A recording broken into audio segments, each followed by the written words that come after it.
Et compter. Donc bienvenue et bonjour à toutes et tous. De bon matin, comme j'ai toujours de bonne heure et de bonne humeur. Euh, donc aujourd'hui, on va parler donc toujours sur la thématique des routines. Donc c'est des matinales que j'anime depuis plusieurs semaines déjà, depuis le début du confinement, parce que c'est en fait c'était un atelier que j'animais dans un café. Donc tous les matins, c'était un peu plus tôt. On a gratté une 30 minutes, donc normalement c'était 7h30 à 8h30.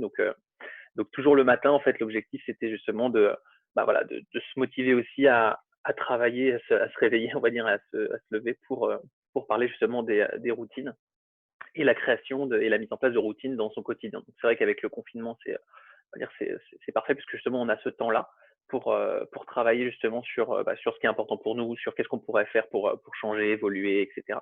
Et la première étape et le premier, enfin selon moi, la première étape la plus importante, qui est justement l'introspection personnelle. C'est-à-dire de définir qu'est-ce que l'on veut, où l'on veut aller, et définir ce qui est important pour nous surtout. Et donc souvent, ça c'est un peu oublié dans les livres de développement personnel, c'est qu'on rentre directement dans les routines, etc. Et souvent on oublie cette partie-là qui est pour moi très importante. Et qu'il faut ne pas, c'est-à-dire qu'il ne faut pas négliger, qu'il faut passer le temps nécessaire à travailler sur son introspection personnelle. Donc ça c'est très important. Donc c'est ce dont on va parler aujourd'hui. Donc si vous avez des questions, n'hésitez pas, il y a le chat. Vous pouvez poser des questions, j'y répondrai en live. Et on va rester une trentaine de minutes ensemble pour justement parcourir un certain nombre d'outils. Je vais vous en présenter 5 ce matin. Et pour pouvoir justement, après que vous puissiez les appliquer dans votre quotidien. Alors pourquoi l'introspection personnelle? J'en ai déjà un petit peu parlé, donc je vais aller assez vite là-dessus. Euh, la, En gros, à quoi ça sert? Beaucoup de raisons à ça. La première, effectivement, et je pense que c'est une étape importante, qui est de prendre du recul, parce que souvent on a la tête dans le guidon. Donc avant le confinement, peut-être on essayait de rattraper le temps entre le travail, les enfants, je sais pas, un certain nombre de, de, de, de choses du quotidien. Et prendre du recul va vraiment vous permettre justement de voir où va votre temps, où vous allez, est-ce que vous prenez la bonne direction. Donc ça, c'est à quoi servent notamment certains outils d'introspection personnelle. Une autre utilité, c'est de se donner un cap. Donc souvent, on a des outils qui vous permettent de définir des objectifs, en fonction de nos domaines de vie, on en parlera tout à l'heure, de donner une direction. Donc c'est pas bien savoir où l'on va. Également des outils pour mieux se connaître, un outil que j'en parlerai qui est pour définir un peu sa raison d'être. Donc c'est-à-dire est-ce que mon travail a du sens, est-ce que je fais quelque chose qui me plaît, est-ce que je contribue positivement au monde dans lequel je vis, etc., etc. Également d'être plus conscient. Donc on parle notamment par exemple d'un état émotionnel, de prendre du temps pour savoir comment l'on va, comme je redis, qu'est-ce qui est important pour nous et comment on se sent surtout quand je fais cette action-là. Est-ce que je suis aligné? Est-ce que je me sens bien? Est-ce que j'ai des émotions négatives? Est-ce que je suis stressé? Et de prendre du temps justement pour essayer pas d'internaliser, mais de mieux comprendre ce qui se passe en nous. Je parle par expérience parce que je suis quelqu'un qui est très cérébral. Donc effectivement, il y a des fois où voilà, on fonce, mais on ne sait pas trop pourquoi on se sent de cette manière-là et pourquoi du jour au lendemain ça change. Et ben justement, c'est de se prendre ce temps-là pour essayer de mieux comprendre notamment son état émotionnel, qui est pour moi super important. Et également de s'ouvrir davantage et comprendre son environnement. Effectivement, donc c'est se poser un certain nombre de questions. On le verra justement par un outil pour se poser ces questions qui disent pourquoi j'ai réagi comme ça, pourquoi il ou elle a réagi comme ça, qu'est-ce qui a fait que j'ai fait cette action-là et que j'ai pris cette décision. Est-ce que c'était une décision éclairée, est-ce que c'était une décision logique, pas logique, etc. Donc c'est essayer aussi de comprendre, nous comprendre et comprendre dans l'environnement dans lequel on vit. Donc voilà, donc c'est un peu à quoi ça sert vraiment l'introspection personnelle. Je pense qu'on peut encore aller plus loin pas forcément dans les avantages, mais dans leur utilité. Effectivement, c'est un intérêt qui est essentiel. Et justement, pour couvrir ces aspects-là, je vais vous présenter ce matin 5 outils. Donc j'en ai rajouté un pour ceux qui ont déjà fait cette présentation il y a un mois. J'en avais fait 4 et j'en ai rajouté un que c'est vrai que j'avais utilisé il y a très longtemps et qui est très intéressant. Donc vous les avez à l'écran. Donc vous avez la questionologie, qui est l'art de se poser des questions, la roue de la vie, l'ikigai, que vous devez sûrement connaître ou vous avez entendu parler, qui permet de définir sa raison d'être, la ligne de vie, qui est un autre outil aussi assez intéressant, et le journaling, qui est pour moi l'outil central, c'est pour ça que je l'ai mis au milieu, qui est l'outil central et qui est le plus, si vous ne vivez choisir qu'un outil aujourd'hui et repartir de cette présentation, c'est vraiment ça le journaling. Effectivement, les autres sont très importants, mais celui-ci est vraiment un outil central et essentiel. Donc voilà. Je ne sais pas si, bon, je pense que vous connaissez certains outils. S'il y en a, vous connaissez certains outils, vous ne connaissez pas, n'hésitez pas à me le dire ou à me poser des questions sur ces différents outils. Alors, le premier outil dont je vais parler, effectivement, j'ai parlé que c'était l'outil central, donc je vais commencer par celui-là, qui est le journaling. Donc le journaling, en fait, c'est simplement, alors pour faire très simple, c'est simplement le fait d'écrire. C'est pas simplement d'écrire pour écrire, même si ça peut l'être, mais c'est bien prendre du temps pour euh, voilà, écrire notamment ce que l'on peut observer, donc observer, euh, donc observer, prendre du recul, ce que j'ai évoqué tout à l'heure. Donc s'observer, c'est-à-dire qu'est-ce qui s'est passé dans ma journée, qu'est-ce qui s'est passé dans mes relations, la questionnologie, ok. Qu'est-ce qui s'est passé dans mes relations, etc. Ressentez, ça c'est ce que je parlais d'état émotionnel. Effectivement, c'est super important, c'est énormément utilisé en thérapie, thérapie comportementale et cognitive ou dans plein de thérapies justement pour un modèle qu'on appelle, alors, vous le citez, un des modèles qui est un modèle de Brooke, qui est le modèle situation, pensée, émotion, action, résultat.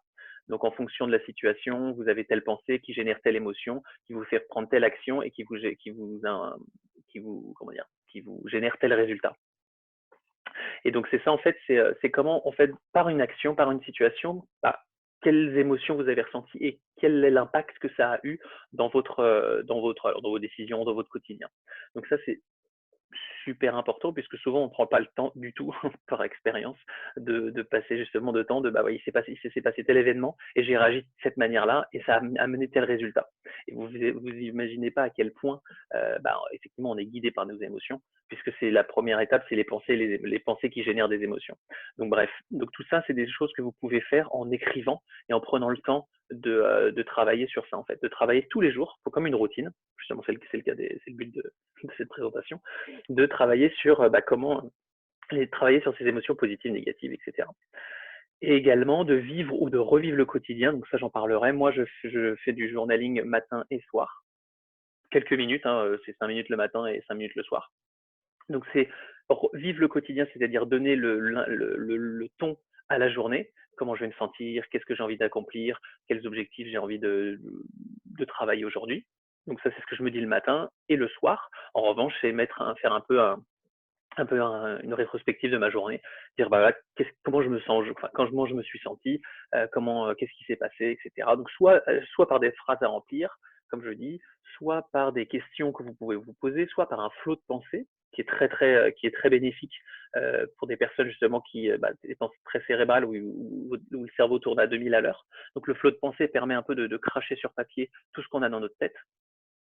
Un tableau à remplir, partir d'une feuille blanche également.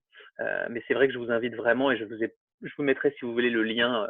Vous tapez juste les vertus de l'écriture ou les bienfaits de l'écriture. Vous allez avoir 500 000 sites sur Google qui vont vous expliquer l'intérêt que ça a d'atteindre ses objectifs, de réduire son stress, de mieux se connaître, etc., etc., etc.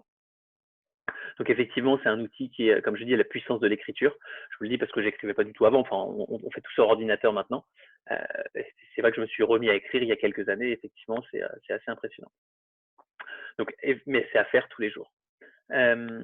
Les sujets qu'on peut travailler pour l'écriture, ça peut être de prendre une décision éclairée. Donc, quelle décision je vais prendre, de passer à l'action, comme je vous ai dit, définir ses objectifs, définir mes 3 priorités de la journée pour vous donner un cap pour cette journée. Quel est votre état émotionnel également.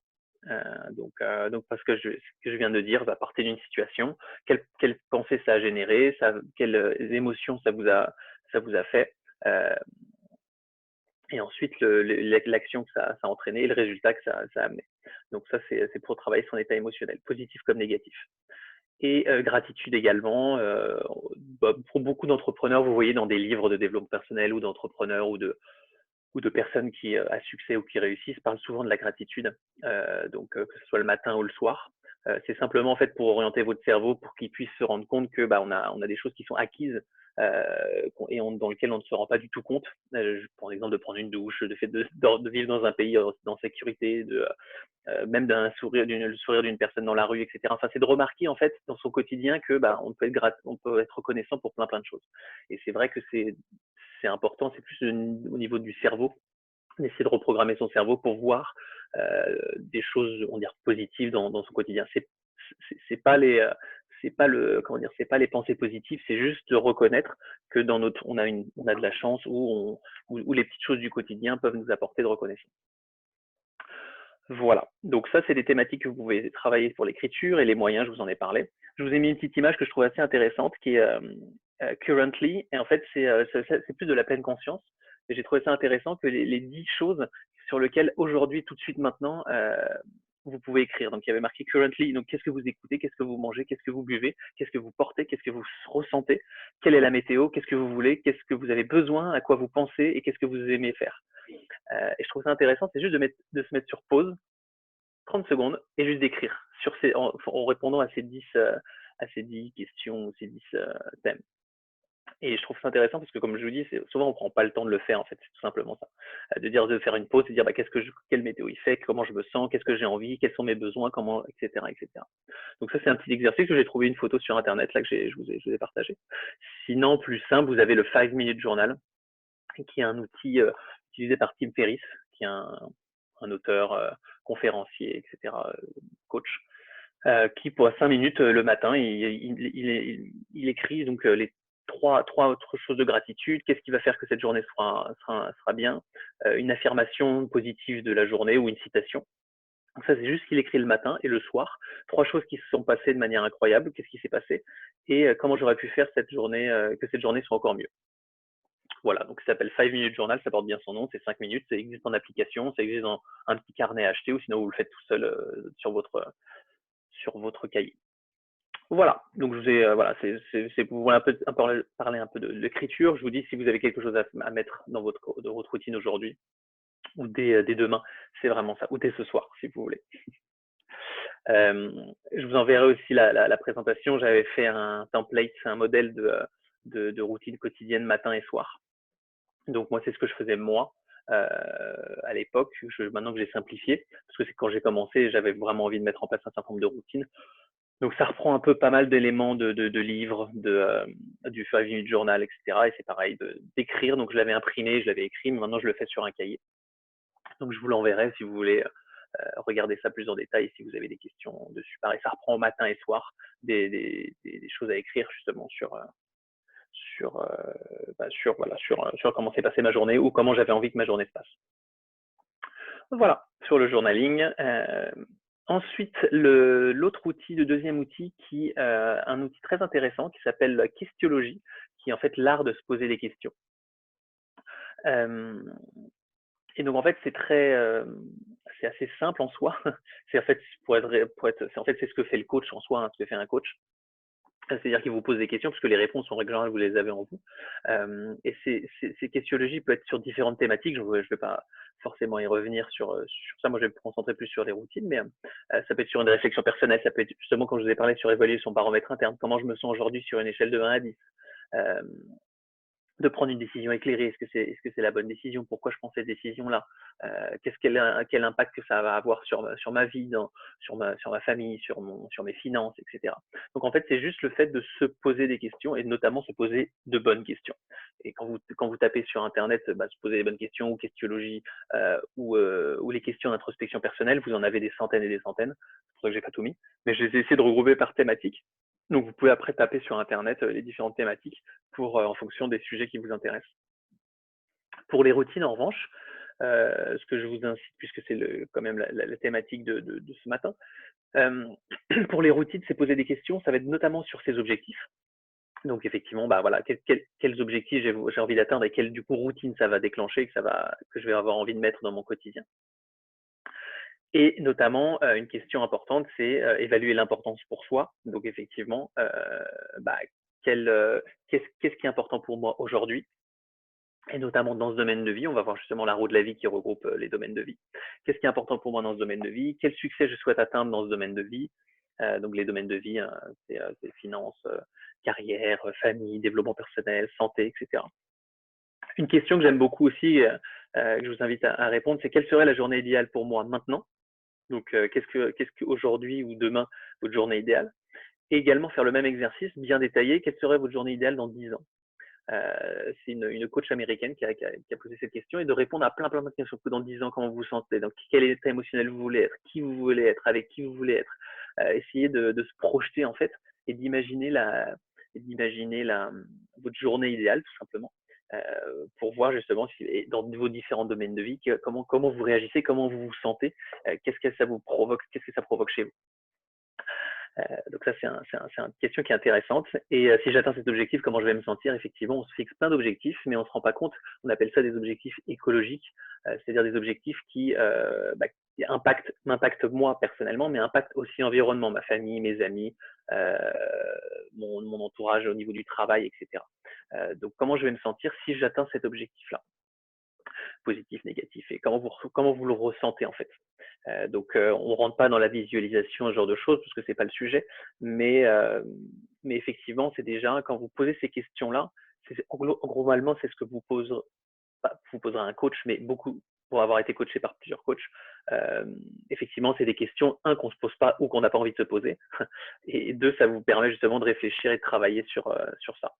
Donc, je vous invite à lire, parce que j'y ai pensé, j'en avais pas parlé la dernière fois, mais qui s'appelle Le Petit Livre de l'Auto-Coaching. C'est très sympa, justement, qui reprend un peu 7 grandes étapes de coaching, mais de manière auto-coachée, et sur lesquelles, effectivement, il vous pose des questions, mais il vous fait travailler sur des petits exercices aussi.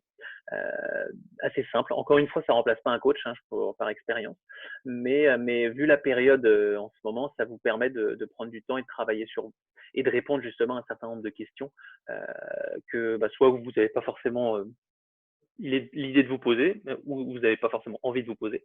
Mais donc voilà, donc les questions, c'est un peu comme l'écriture, c'est-à-dire que c'est très simple, mais ça peut être très puissant.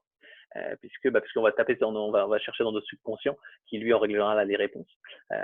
Donc après, des fois, ça peut être bloqué pour X ou Y raison, mais il y a des fois où, moi, par expérience, soit je me dis, ah bah tiens, je m'étais pas du tout posé cette question-là, ou pas de cette manière-là, et ça m'a permis de trouver des choses assez intéressantes. Donc voilà. Donc c'est ça à quoi sert la questionnologie. Comme je dis, c'est assez simple, mais je vous invite parce qu'il y en a des centaines, soit je vous enverrai un lien, soit je vous invite à taper des questions d'introspection personnelle et vous verrez il y en a des centaines et des centaines, ce qui est normal.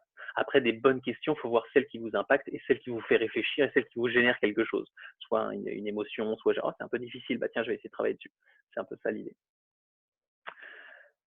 Voilà sur la questionologie. J'espère que Sandia, comme tu disais que tu étais intéressé, intrigué par par cet outil. Euh, Effectivement, c'est voilà, si tu as des questions, en tout cas, n'hésite pas et je vous enverrai de toute façon d'autres livres qui peuvent être intéressants sur le sujet. Ensuite, un outil que j'adore qui s'appelle la roue de la vie, qui est un outil, donc le troisième outil, qui est de définir ses priorités. Donc là, j'en ai parlé, reparlé, reparlé, puisque c'est un outil que j'utilise régulièrement, enfin pas tant que ça, mais en tout cas que j'utilise assez régulièrement, qui est en fait un outil qui s'appelle la roue de la vie. Et comme vous avez à l'écran en image, c'est un outil qui vous permet d'évaluer et de faire le bilan en fait de votre situation actuelle. Donc sur les 8 domaines de vie, là, il y en a 6, 8, 10, peu importe, des roues de la vie, il y en a différents. En tout cas, sur moi, j'en ai 8. Finance, santé, family and friends, l'amour, développement personnel, loisirs, récréation, environnement physique, contribution au monde, etc. Donc, c'est de faire un premier bilan en fonction de votre état actuel, de 1 à 10. Donc, vous notez de 1 à 10. Donc, vous faites papier, je vous enverrai si vous voulez, je l'ai sur Excel, je l'avais fait sur Excel. Donc, vous mettez les chiffres et ça vous fait automatiquement votre roue de la vie. Donc, l'objectif, en fait, c'est simplement de voir l'état actuel et l'état désiré. Donc, l'état actuel, je suis à 5 sur mon développement personnel, j'en suis à 8 sur mes finances, super, j'en suis à 3 sur mon développement personnel. Donc, vous faites cet exercice-là et ensuite, vous faites le même exercice avec votre score idéal. Quel score vous aimeriez? Alors, si c'est 10 partout, c'est pas forcément très réaliste. En règle générale, entre 3 et 4 points d'écart, c'est déjà beaucoup. C'est juste symbolique, hein, mais ça va vous permettre juste de voir que le progrès que vous devez faire. Et ce qui est important aussi, c'est de poser cette question, quel domaine de vie j'aimerais améliorer? Ou alors, quel domaine de vie j'ai la plus grande insatisfaction? Les deux sont possibles ou les deux sont complémentaires. Mais cette question est importante, c'est voilà, c'est pas forcément celui qui a le score le plus bas que vous devez améliorer, parce que c'était quelque chose que vous avez mis de côté volontairement. En revanche, ou au contraire, c'est celui que vous souhaitez améliorer, ou simplement, je sais que au niveau de ma santé, par exemple, c'est pas top. Ma priorité numéro un, c'est la santé, donc je vais faire en sorte de mieux manger, faire du sport, faire de la méditation, j'en sais rien, plein de choses différentes qui va en fait, vous allez vous poser la question, qu'est-ce qui est important pour moi? Donc ça, c'est intéressant parce que ça vous permet de faire un premier bilan et de voir aussi vers où vous voulez aller en fait. Et donc, vous choisissez un domaine de vie et dans ce domaine de vie, vous allez vous définir un objectif. Donc en règle générale, je vous dis, c'est un exercice à faire tous les 3 mois en fonction de votre quotidien et des changements que vous allez avoir. En règle générale, 3 mois, c'est une bonne période. C'est souvent comme ça que comment s'appelle comment s'appelle les livres de pré-remplis là pour définir ses objectifs, c'est souvent sur 3 mois aussi, donc à renouveler tous les 3 mois. Euh, et donc en fait, en fonction de ce domaine de vie qui est important pour vous, vous définissez un objectif. Donc je vous ai donné un exemple. Le développement personnel, ça peut être d'apprendre la méditation, ça peut être de lire X livres par semaine, ça peut être, j'en sais rien, ça peut être de perdre du poids, ça peut être de prendre de la masse musculaire, ça peut être sur la santé, ça peut être de parler avec davantage de personnes en ligne, parce que du coup on est confiné, ça peut être de lancer son entreprise, ça peut être, peu importe. Donc vous écrivez un objectif, idéalement le plus réaliste dans les 3 mois, mais peu importe, c'est pas obligé d'être super précis. En revanche, ce qui est intéressant, ce que vous allez faire, c'est que vous allez lister en fonction de ces objectifs toutes les, j'appelle ça actions ou projets. Moi j'aime bien fonctionner sur le mode projet. Tous les projets qui sont en lien avec cet objectif-là. Et vous listez tout. Vous listez tous les projets. Moi, je dis apprendre la méditation, ça va être pour prendre un cours de méditation, pratiquer la méditation à la maison, demander à un coach de méditation, faire faire de la méditation via YouTube en ligne, peu importe. Vous listez tout ce que vous pouvez faire en fait. Plus vous en listez, mieux ce sera, puisque c'est des choses que vous allez après découper et pouvoir découper soit en routine, soit en action que vous pouvez faire tous les jours en direction de cet objectif-là. Donc, voilà, c'est un outil et que je vous dis, vous le faites par domaine de vie. L'objectif, c'est vous ne pouvez pas attaquer tous les domaines de vie. En règle générale, moi, je fonctionne toujours par 3 en fait. 3 mois, 3 domaines de vie, 3 routines, 3 objectifs. Je fonctionne vraiment par multiple de 3. En revanche, parce qu'aujourd'hui, je sais mettre des routines et des objectifs qui me conviennent après expérience. Mais effectivement, si vous démarrez dans cet outil-là, n'en mettez pas trop, parce que souvent, on a tendance à vouloir trop en faire ou à vouloir toucher tous les domaines de vie. Et par expérience, l'équilibre parfait n'existe pas forcément. Donc, il y aura forcément un déséquilibre sur certains domaines de vie. Donc je vous invite vraiment à plutôt prioriser 1 à 2 domaines de vie au début, et vraiment les faire de manière approfondie. Donc l'objectif, les actions, les projets, voire même aller jusqu'à la routine.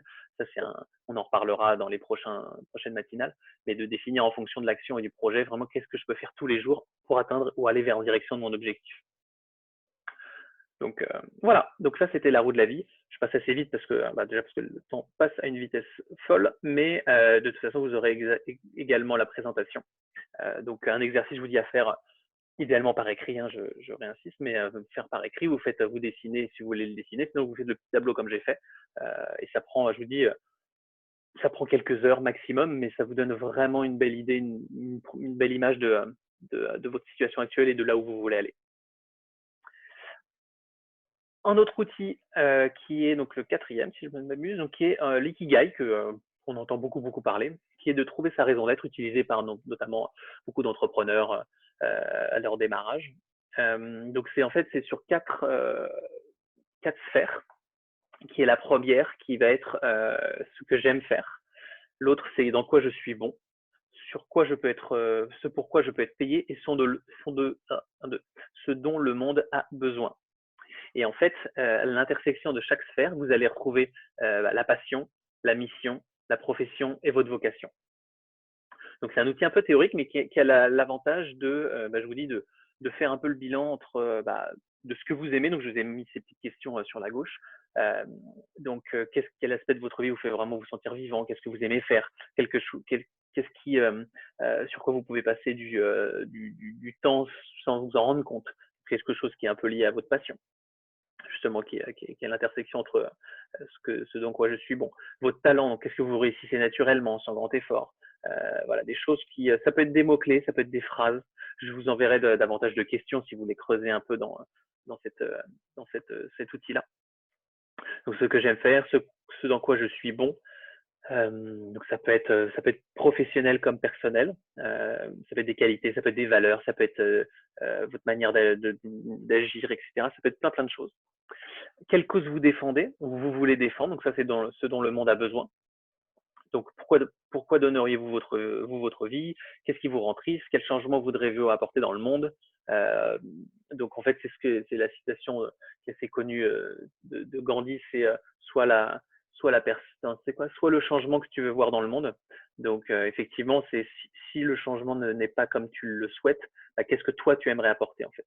Et donc c'est pour ça qu'on est entre la mission et la vocation, puisque c'est qu'est-ce qui t'anime et qu'est-ce que le monde selon toi a besoin et qu'est-ce que toi tu peux apporter au monde. Donc ça c'est encore une fois c'est intéressant. Ça peut être des valeurs, ça peut être de la bienveillance, ça peut être l'honnêteté, ça peut être ça peut être plein de choses. Ça peut être plus d'amour, plus je sais pas de meilleure éducation pour les enfants. Ça peut être peu importe. Ça peut être plein de choses. Et justement c'est en travaillant ça et en se posant ces questions-là que vous allez en tout cas découvrir un certain nombre de choses.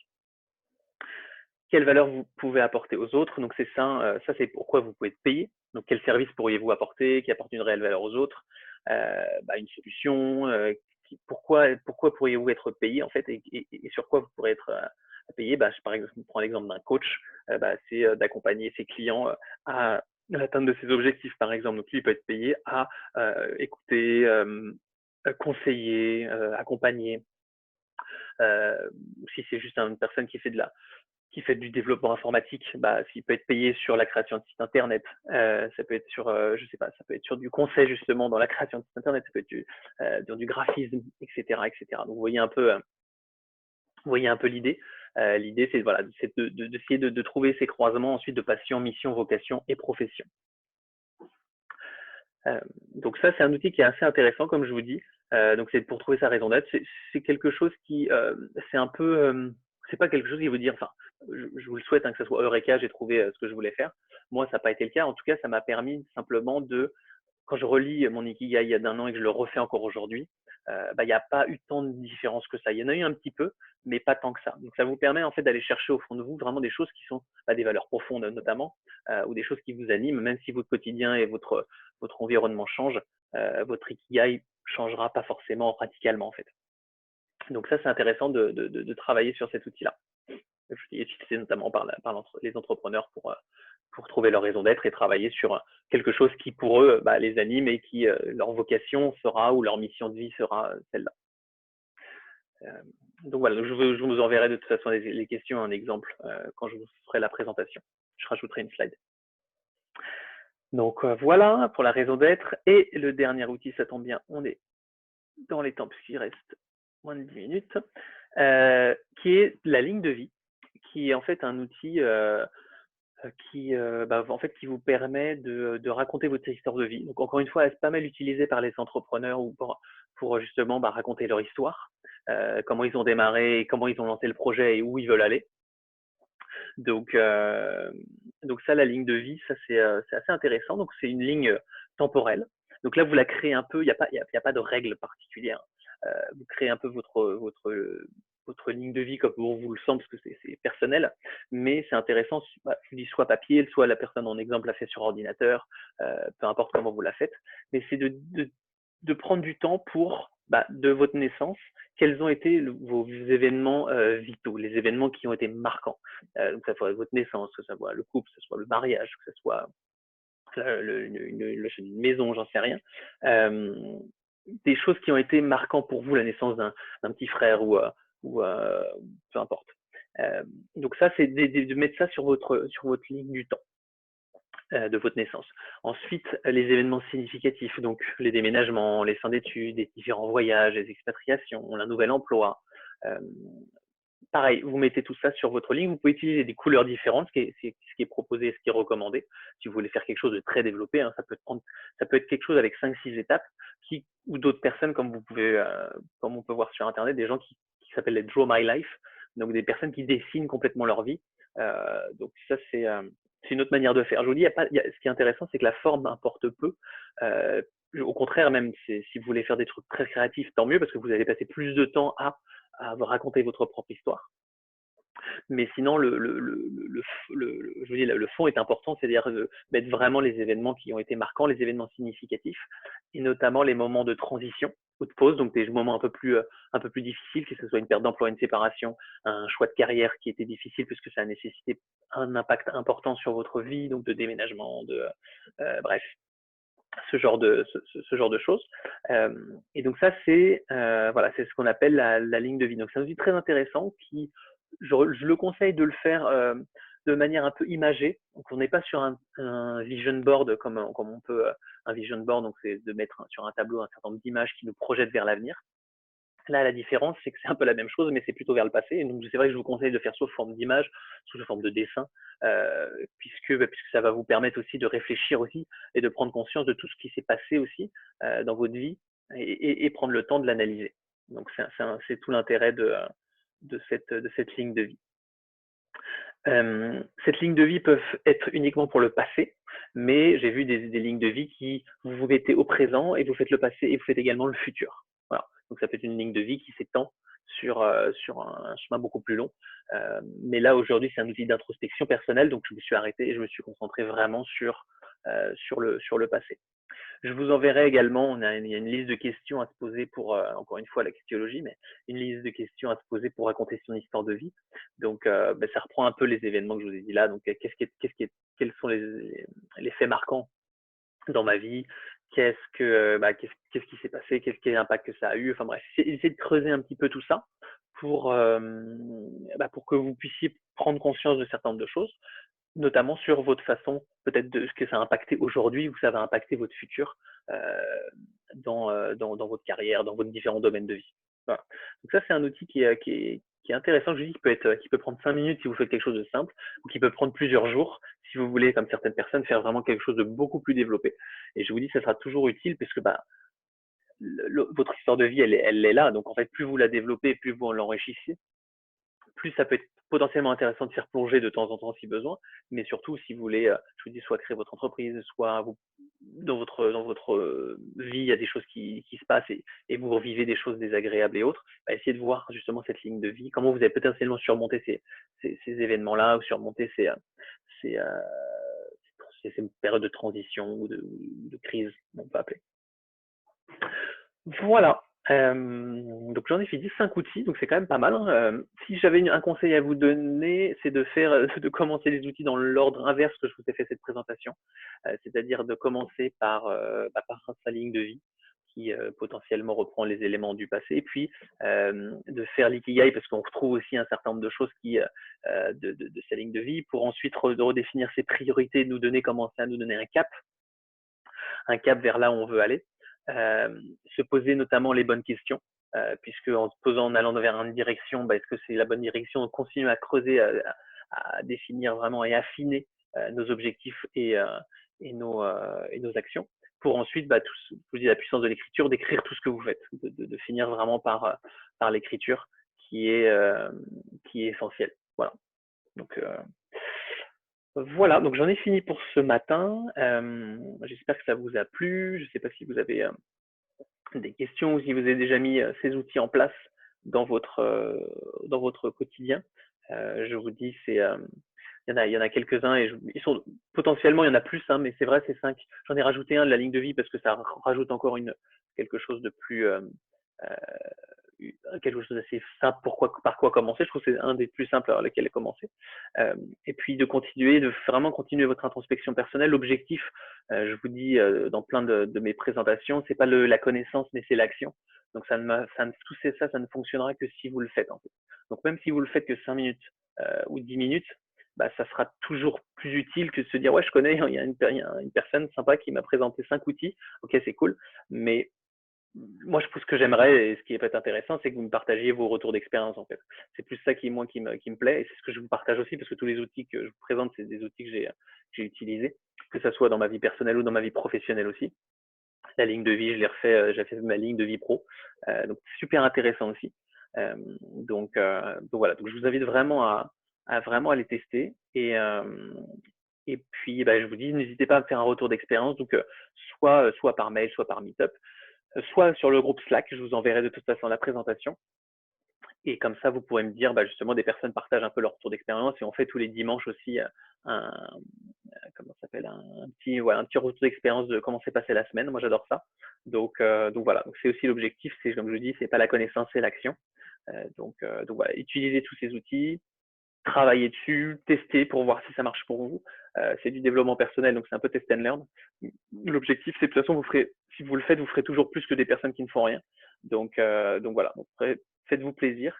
Et je vous dis à, à jeudi pour travailler sur une présentation sur les outils pour surmonter la procrastination. Donc justement pour se motiver à agir. Donc je vous présenterai comme toutes les semaines 3 outils liés à 3 actions de l'équation de la procrastination. Voilà, merci, bonne journée, bonne fin de journée à tous. Merci de vos retours et je vous dis à très vite, c'est une très très belle journée. Bye bye.